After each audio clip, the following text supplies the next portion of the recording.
প্রিয় হাজিরিন, গভীর মনোযোগ দেওয়া লাগবে। যে কথাটা বলতেছিলাম একটু খেয়াল করেন। কোরআনকে যদি প্রশ্ন করলাম, কোরআন আজকে তাম পৃথিবীতে দল হয়েছে দুইটা, জোরে বলুন কয়টা?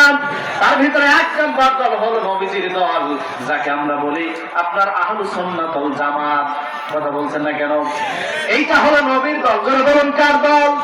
আহলুস সুন্নাত ওয়াল জামাত হলো আমার আল্লাহর দল, আমার নবীর দল। আর এদেশে আজকে যত ফেরকা বের হয়েছে সব আলাদা। হলো দুই দল। কয় দল? দুই দল হলো।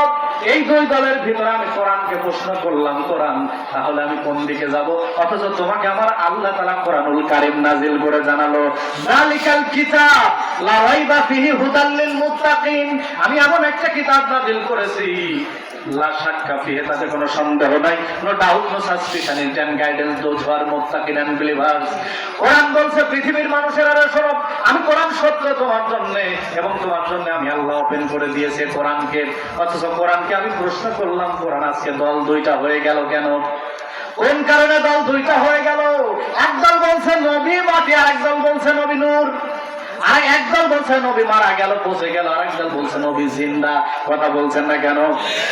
দুইটা দল হয়ে গেল। কোরআনকে বললাম, কোরআন তাহলে আমি কোনটা মেনে নিব? একদল যুবক সমাজ এখন এরা